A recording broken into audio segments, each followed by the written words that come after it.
C ನಾವು waste ಮಾಡ್ಕೊಳಕ್ಕಂಗ. ಎಲ್ಲಿ lift ಮಾಡ್ತೀರಿ ಸರ್? ಎಲ್ಲಿ ಲಿಫ್ಟ್ ಮಾಡ್ತೀರಿ? ಕೆಳಗಡೆ ಒಂದು ಪ್ರಪೋಸಲ್ ಇದೆ, ಬೋರ್ಡಲ್ಲಿ ಇಟ್ಟಿದ್ದೀವಿ ನಾವು. ಎಲ್ಲಿ ಸರ್? ಯಾವ ಜಾಗ? ಎಲ್ಲ ನಾವು ಟೆಕ್ನಿಕಲ್ ಇದನ್ನೆಲ್ಲ ನಾನು ಬಿಡುಗಡೆ ಮಾಡೋಕ್ಕಾಗಲ್ಲ. ತಿರ್ಗಾಲೆಲ್ಲ ಹೋಗಿ ಎತ್ಕಟ್ಬಿಡ್ತಾರೆ ಜನ. ಸರ್, ಈಗ ಚೈನಾ ಟೆಕ್ನಾಲಜಿ ಬಳಸಿ ಹುಳು ತೆಗಿಬಹುದು ಅನ್ನುವಂಥದ್ದು ಒಂದು ಚರ್ಚೆ ಇದೆ ಸರ್. ಅದೇ ಅಪ್ಪ ಹೇಳ್ತಾ ಇದ್ದೀನಿ. ಫಸ್ಟು ಬಂದಿದ್ರು, ಹಿಂದೆ 2-3 ಸತಿ ಬಂದಿದ್ರು, ಅದು ಆಗಲಿಲ್ಲ. ಅವ್ರಿಗೆ ಕೊಟ್ಬಿಟ್ಟು ಹೂಳು ತೆಗೆದು ಎಲ್ಲ ಅಷ್ಟು ಹಾಕ್ತಾರೆ. ಯಾರು ತೊಗೊಂಡೋಗಿ ಹಾಕ್ತಾರೆ? ಯಾರು ಜಮೀನಲ್ಲಿ ಹಾಕ್ತಾರೆ?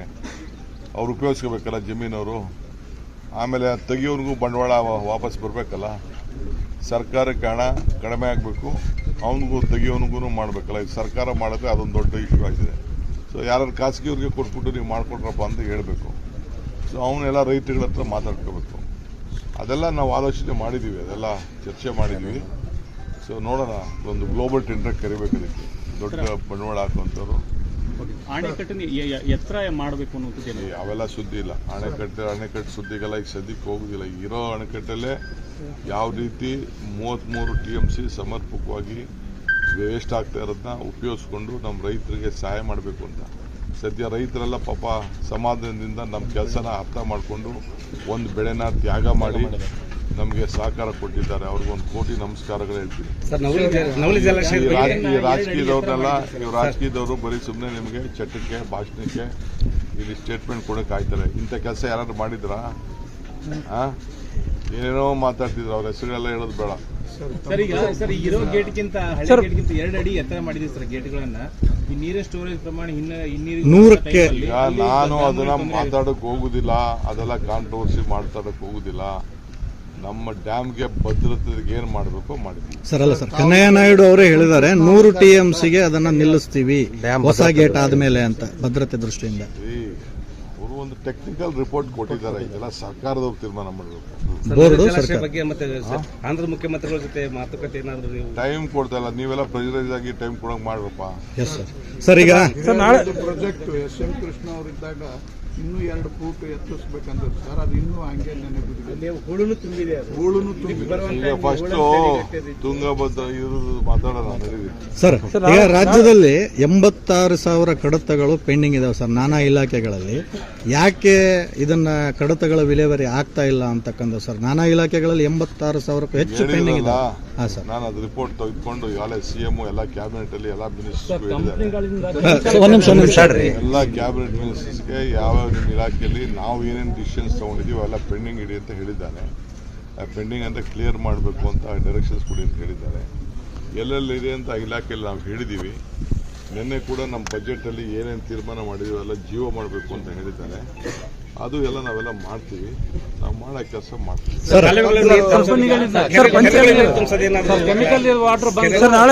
ಕಲುಷಿತ ಆಗ್ತಾ ಇದೆ ಸರ್. ಇಲ್ಲಿ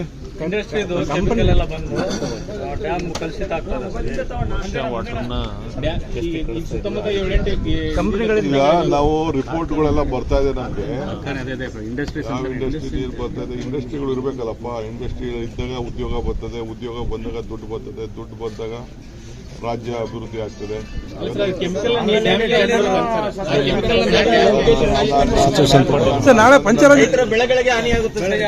ನಾನು ರಿಪೋರ್ಟ್ ನೋಡ್ತೀನಿ. ರಿಪೋರ್ಟ್ ಸರ್, ನಾಳೆ ಎಲೆಕ್ಷನ್ ಪಂಚರಾಜ್ಯ result, by election sir 2.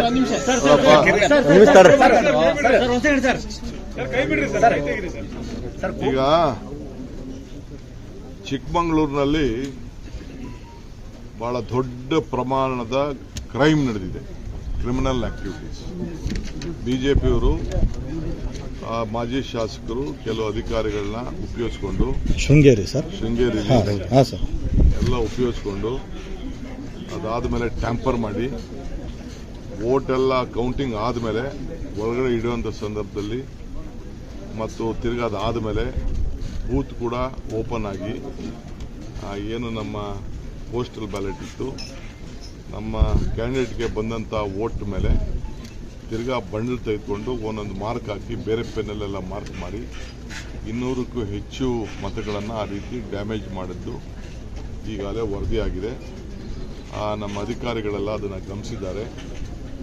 ರೂಮ್ದು, ballot ಬಾಕ್ಸ್ದು ಏನೇನು ಬದಲಾವಣೆ ಆಗಿದೆ, ಯಾವ ರೀತಿ ಅದನ್ನು ಮಿಸ್ಯೂಸ್ ಆಗಿದೆ ಅನ್ನೋದು ಕೂಡ ಫೋನ್ ತಿಳಿಸಿದ್ದಾರೆ.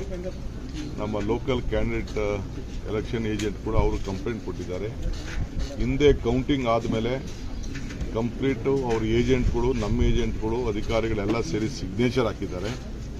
ಅದಾದ ಮೇಲೆ ಈ ತೀರಿ ಆಗಿರೋದು ಇಡೀ ದೇಶಕ್ಕೆ ಒಂದು ದೊಡ್ಡ ಕಳಂಕ. ಚುನಾವಣಾ ವ್ಯವಸ್ಥೆ, ಪ್ರಜಾಪ್ರಭುತ್ವ ವ್ಯವಸ್ಥೆಗೆ ಒಂದು ದೊಡ್ಡ ಕಳಂಕ. ಇದು ಎಲ್ಲ ರಾಜಕೀಯ ಪಕ್ಷಗಳು ಇದರಿಂದ ಬಹಳ ಹುಷಾರಾಗಿರಬೇಕು.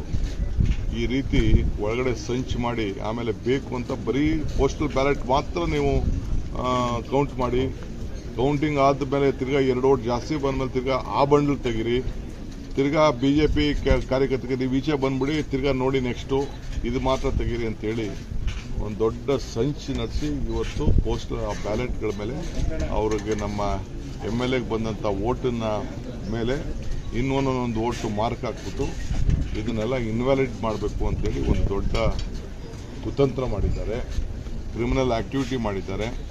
ಇದರ ಬಗ್ಗೆ ಒಂದು ದೊಡ್ಡ ತನಿಖೆ ಆಗಬೇಕಾಗಿದೆ. ನಾವು ನ್ಯಾಯಾಲಯ ಮತ್ತು ಕಾನೂನಿನ ಚೌಕಟ್ಟಿನಲ್ಲಿ ಏನೆಲ್ಲ ಆಪ್ಷನ್ಸ್ ಇದೆ ಅದನ್ನೆಲ್ಲ ಪ್ರಯೋಗ ಮಾಡ್ತೀವಿ. ಹಿಂದೆ ನಮ್ಮ MLC ಓಟು ನಮಗೆ ಜಾಸ್ತಿ ಓಟ್ ಬಂದಿತ್ತು, ಅದು ರೀಕೌಂಟ್ ಆಯಿತು. ಇನ್ನು 1 ವರ್ಷ ಆದ್ರೂ ಅದನ್ನು ಕೋರ್ಟ್ಗೆ ಹೋಗಿ ತಡೆಯಾಜ್ಞೆ ಆಗಿ ಮಾಡಿದ್ರು. ನಾವು ಅದಕ್ಕೆ ಈ ರೀತಿ ನಾವು ಮಾಡೋಕ್ಕೆ ಹೋಗಲಿಲ್ಲ. ಸುಪ್ರೀಂ ಕೋರ್ಟಲ್ಲಿ ಕರೆಕ್ಟಾಗಿ ನ್ಯಾಯ ಇದೆ ಅಂತ ಅಂದ್ಬಿಟ್ಟು ಸುಪ್ರೀಂ ಕೋರ್ಟ್ಗೆ ಹೋಗಲಿಲ್ಲ. ಕೊನೆಗೆ ಈ ರೀತಿ ಒಂದು ದೊಡ್ಡ ಷಡ್ಯಂತ್ರ ಮಾಡ್ಕೊಂಡು ಬಂದಿದ್ದಾರೆ. ಹಿಂದೆ ಪಕ್ಕದಲ್ಲಿ ಜಯನಗರದಲ್ಲೂ ಈ ರೀತಿ ಮಾಡಿಸಿದ್ರು, ಅಧಿಕಾರ ಉಪಯೋಗಿಸ್ಕೊಂಡು ಇಲ್ಲೂ ಕೂಡ ಅವರ ಅಧಿಕಾರಿಗಳು ಇದು ಮಾಡಿದ್ದಾರೆ. ನಾವು ನ್ಯಾಯಾಲಯದ ಹೋರಾಟ ಮಾಡ್ತೀವಿ. ನಮಗೆ ಕಾನೂನಲ್ಲಿ ಗೌರವ ಇದೆ. ಈ ರೀತಿ ಮಾಡಿರೋದು ಇಡೀ ಪ್ರಜಾಪ್ರಭುತ್ವ ವ್ಯವಸ್ಥೆಗೆ ಒಂದು ದೊಡ್ಡ ಮಾರಕ. ನಾವು ಇದರ ಬಗ್ಗೆ ಏನು ತನಿಖೆ ಮಾಡಿಸ್ಬೇಕು, ಖಂಡಿತ ಆ ತನಿಖೆಗೆ ನಾವು ಸರ್, ಈಗ ಜೀವರಾಜ್ ಆಳ್ವ ಒಂದ್ ನಿಮಿಷ ಜೀವರಾಜ್ ಆಳ್ವ ಕಡೆಯವರು 4 ಜನ ಸರಿಯಾಗಿ ಸೈನ್ ಮಾಡಿಲ್ಲ, ಜೊತೆ ಗೌಡ್ರ ಕಡೆಯವರು ಸರಿಯಾಗಿ ಸೈನ್ ಮಾಡಿಲ್ಲ ಅಂತ ಹೋಮ್ ಮಿನಿಸ್ಟರ್ ಸ್ಟೇಟ್ಮೆಂಟ್ ಮಾಡ್ತಾರೆ. ಎಲ್ಲ ನಾನು ತೆಗೆದು ಮಾತಾಡ್ತೀನಿ. ಎಲ್ಲ ಸಿಗ್ನೇಚರ್ ಮಾಡಿದ್ದೆಲ್ಲ ದಾಖಲೆಗಳಿದೆ. ಇಲ್ಲ ಅಂತಾರ ನಿಮ್ಮ ಹೋಮ್ ಮಿನಿಸ್ಟರ್ ಹೇಳಿದ್ದಾರೆ. ನನ್ನ ಹತ್ರ ಪೇಪರ್ಸ್ ಇದೆ ರೀ, ನಾನು ರಿಪೋರ್ಟ್ ತರಿಸ್ಕೊಂಡಿದ್ದೀನಿ. ಸರ್ ಬೈ ಎಲೆಕ್ಷನ್ ನಾಳೆ by election Bagalkot, Davanagere election ಎಲ್ಲ ಬಿಡ, ನಾಳೆ ಬೆಳಗ್ಗೆ ಇಷ್ಟೊತ್ತಿಗೆಲ್ಲ ಗೊತ್ತಾಗ್ತದೆ. ಸರ್ ಏನಾಗುತ್ತೆ ಸರ್ ನಿರೀಕ್ಷೆ ಏನಿದೆ? ಜನ ನಮಗೆ ಓಟ್ ಹಾಕ್ತಾರೆ. ಸರ್ ಭಾಗ್ಯಲಕ್ಷ್ಮಿ ಬಂದಿದೆ, CM ಆಗ್ತೀರಾ?